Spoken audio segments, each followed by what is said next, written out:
رسولہ الکریم اما بعد فاعوذ باللہ من الشیطان الرجیم بسم اللہ الرحمن الرحیم اقترب للناس حسابهم وهم فی غفلۃ معرضون۔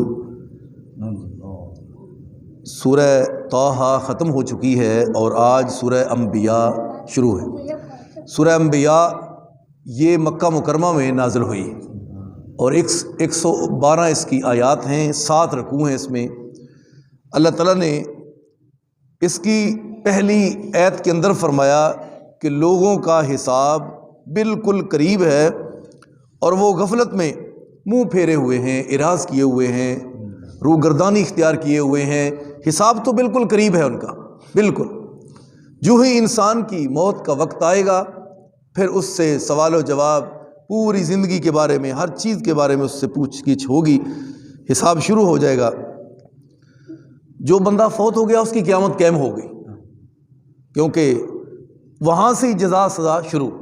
آپ صلی اللہ علیہ وسلم نے فرمایا قبر ایک ایسی جگہ ہے، یا تو اچھے اعمال اور اللہ کی رحمت کی وجہ سے وہ جنت کا ایک گوشہ، ٹکڑا، کیاری بن جائے گی، اور اگر وہ بد نصیب ہوا، یعنی نامراد ہوا، نافرمان ہوا، اللہ کا باغی ہوا، نافرمانی کی زندگی گزار کے آیا، تو اس کے بارے میں وہی جو ٹکڑا ہے زمین کا وہ جہنم کا گڑھا بن جائے۔ اس لیے آپ پر اللہ تعالیٰ نے قرآن نازل فرمایا اقترب للناس حسابهم، لوگوں کا حساب تو بالکل قریب ہے۔ جوں جوں زندگی گزرتی جائے گی بندہ بالکل حساب کے قریب قریب ہوتا جائے گا اور قیامت کے بھی قریب ہوتا جائے گا۔ وہم فی غفلۃ معرضون، اور غفلت میں لوگ اعراض کیے ہوئے ہیں۔ ما یاتیہم من ذکر من ربہم محدث، جب بھی ان کے پاس کوئی نصیحت والی بات، کوئی نئی بات آتی نصیحت کے لیے، الا استمعوہ وہم یلعبون، تو وہ نصیحت کو کس طرح سنتے اور کس طرح اس کو قبول کرتے؟ جیسے حق تھا؟ نہیں، بلکہ جیسے کوئی بندہ کھیل تماشا کر رہا ہے، اس میں اپنی مستی کے اندر کھیل میں مبتلا ہے، دنیا کے جس طرح دھوکے میں ہوتا ہے بندہ، تو کبھی اللہ کی یاد اور ذکر کو سنجیدگی سے، غور و فکر سے نہ سمجھا، نہ اس پر عمل کیا، تو یہ ناکامی ہے۔ لاہیۃ قلوبہم واسروا النجوى، ایسے دل ان کے غافل ہو چکے اور وہ آپس میں چپ کے مصلحت کرتے ہیں، یعنی جیسے نافرمان لوگ کہ کیسی بات ہے، کیسی نئی بات آئی ہے، ہمارا دل نہیں چاہتا اس کو ماننے کی۔ اس طرح اہل مکہ حضور کے ساتھ ان کا یہ رویہ تھا۔ الذین ظلموا هل هذا الا بشر، وہ لوگ جنہوں نے ظلم کیا اپنی جانوں پر، وہ چپ کے سرگوشیاں کرتے ہیں، ان کے دل اس طرح بے خبر ہیں، غافل ہیں۔ هل هذا الا بشر مثلکم، تو کیا کہتے ہیں؟ یہ تو ایک انسان ہے، انسان رسول۔ ہم انسان رسول کو اپنا رہبر مانے، رسول مانے۔ افتحتون السحر وانتم تبصرون، تم دیکھ بھی رہے ہو اور پھر بھی تم اس کے جادو میں آ رہے ہو، نعوذ باللہ، استغفر اللہ۔ تم دیکھتے ہوئے کہ وہ سراسر جادو ہے، یعنی رسول اللہ صلی اللہ علیہ وسلم کی تبلیغ کو، نصیحت وصیت کو اور اللہ کی وحی کو وہ اہل مکہ جادو سے تشبیہ دیتے، یہ جادو ہے، نعوذ باللہ، استغفر اللہ۔ قال ربی یعلم القول، جب نبی صلی اللہ علیہ وسلم ان کا رد عمل دیکھتے تو آقا علیہ الصلوۃ والسلام اتنے پریشان ہوتے، کڑتے اور پریشان ہوتے، اور نبی صلی اللہ علیہ وسلم کو اتنی تکلیف پہنچتی کہ میں ان کو کیا پہنچاتا ہوں، سمجھاتا ہوں، سکھاتا ہوں، اور یہ کیا سمجھ رہی ہے۔ جب نبی صلی اللہ علیہ وسلم نے فرمایا اللہ یہ مجھے جانتے نہیں، اے اللہ ان کو ہدایت عطا فرما۔ مطلب جاننے کا کیا ہے؟ یہ تو پتہ ہے ان کا نام محمد صلی اللہ علیہ وسلم اور باپ کا نام عبداللہ ہے، والدہ کا نام آمنہ ہے، ان کے چچے ہیں، وہ بھی مکے میں رہتے ہیں، اور ان کی رشتہ داریاں ہیں، وہ سب یہ تعارف تھا ان کو۔ لیکن آپ نے جو فکرہ بولا یہ مجھے جانتے نہیں، اس کا مطلب کیا؟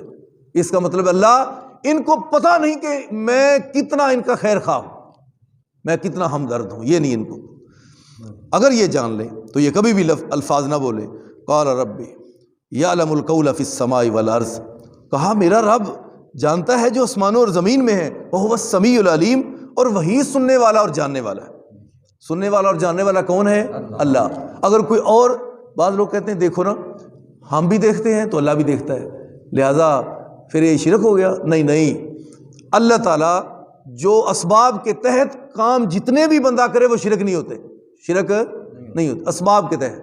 وہاں فوق الاسباب جو ہوتا ہے نا کہ وہ بندہ کہے کہ وہ فلاں کرتا ہے، فلاں یہ کرتا ہے، فلاں کرتا ہے، وہ بالکل سراسر شرک ہے.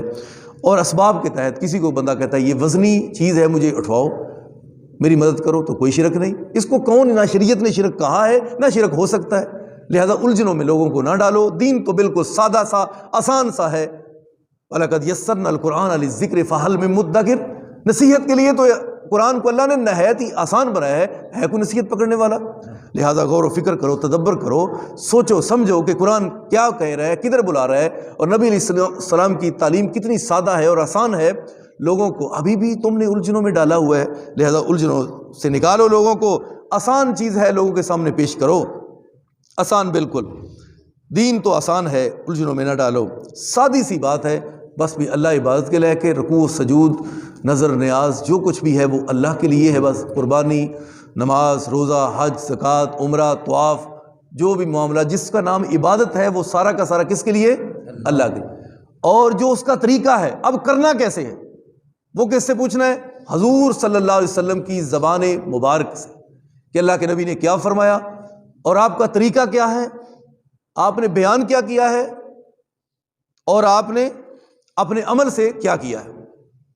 یعنی حدیث قولی، فعلی اور تقریری جو وہ کئی دفعہ سمجھا بھی چکا ہوں. تو اللہ تعالیٰ نے یہ ان کا رویہ قرآن مجید میں بیان فرمایا. بل قالوا اضغاث احلام، کہنے لگے یہ تو بڑے حیران کرنے والے پریشان کن سے جیسے خواب ہوتے ہیں نا. اللہ کے حبیب ان کو اللہ کا دین سمجھاتے تو وہ آگے سے یہ کیا کہہ رہے ہیں؟ پریشان یہ خواب نہیں.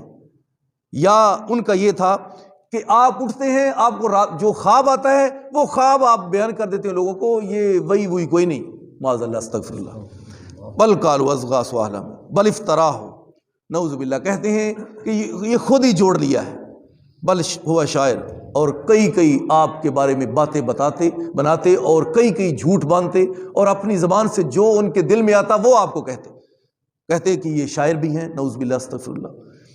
فَلْيَأْتِنَا بِآیَةٍ کما ارسل الاولون، یہ کوئی ایسی نشانی کیوں نہیں لاتے، کوئی ایسا معجزہ ہی دکھائیں جیسے صالح علیہ السلام کی اونٹنی نکلی اور پہاڑ پھٹا، سامنے سے اونٹنی آئی نکلی اور اس نے بچہ دے دیا. پھر قوم نے اللہ کے معجزے کو بھی ہاتھ ڈالنے کی کوشش کی. اونٹنی جب وہ پانی پینے کے لیے کنویں پر گئی تو انہوں نے اس کے پاؤں کاٹ دیے. تو پھر ایسا عذاب آیا، اللہ کا غصہ. قوم کو دیکھو قرآن کہتا ہے تہس نہس کر دیا اللہ. تو اس لیے اللہ تعالیٰ نے فرمایا اگر تم نے پھر نہ مانا تو پھر تمہارے لیے عذاب بھی بڑا دردناک ہوگا. تو اس لیے کہتے ہیں کہ پہلے نبیوں کی طرح ہم ہمارے ہر مطالبے پر کوئی ایسی دلیل، کوئی ایسا معجزہ جو حیران کرنے والا ہو دکھائیں. کہتے ہیں فَلْيَأْتِنَا بِآیَةٍ کَمَا أُرْسِلَ الْأَوَّلُونَ، جیسے پہلے نبی ان کے پاس بڑے بڑے وہ معجزے تھے تو آپ بھی کوئی دکھائیں. حالانکہ نبی علیہ الصلوۃ والسلام نے بڑے آپ پر معجزات اللہ نے دکھائے بھی آپ کے ہاتھ سے، اور یہ قرآن اس سے بڑا معجزہ کیا ہو سکتا ہے. تو لیکن اس کے باوجود بھی بد نصیب جو ہیں وہ جیسے اس طرح سمجھے چراغ کے نیچے اندھیرا، چراغ جل رہے جس نے پورے مشرق و مغرب، شمال و جنوب تک روشنی پھیلا دی، لیکن وہ بد نصیب چراغ کے جتنا قریب تھے اتنا ہی زیادہ وہ ناکامی میں تھے، اتنی زیادہ بدقسمتی تھی، ہدایت یافتہ. آج لوگ کہتے ہیں کاش ہم حضور کے وقت ہوتے تو اللہ بہتر سمجھتا تھا، بہتر اللہ کو پتا تھا کہ کب کس کو کس زمانے میں نے پیدا کرنا ہے. ہو سکتا ہے ہم مسلمان نہ ہوتے پھر. تو اللہ تعالیٰ کی بہت شکر کرنا چاہیے ہم کو. نبی علیہ الصلوۃ والسلام نے فرمایا تھا نا حدیث میں، کاش کہ میں اپنے بھائیوں کو ملتا. تو صحابہ فوراً کان کھڑے کیے، اللہ کے حضور رسول کیا ہم آپ کے بھائی نہیں؟ فرمایا نہیں، تم تو میرے صحابہ ہو، میرے بھائی وہ ہیں جنہوں نے میرے بعد آنا ہے اور کبھی انہوں نے مجھ نہ تو ملاقات ہوئی، نہ مجھ کو دیکھا، نہ وحی کے بارے میں، نہ کوئی حدیث میری سنی زبان میری سے. انہوں نے تو آپ کے واسطے سے سنا، دین کو قبول کیا، وہ میرے بعد آئیں گے، ملاقات بھی مجھ سے نہیں. فرمایا میرے صحابہ، تم میرے صحابہ، میرے بھائی وہ ہیں، یعنی ہم ہمارے بارے میں فرمایا. اس لیے دین آسان ہے، اس کو سمجھیں، اس پر عمل کریں، قرآن و سنت پر عمل کریں، لوگوں کی قصے کہانیوں میں کبھی نہ آئیں. آخر دعوانا الحمدللہ رب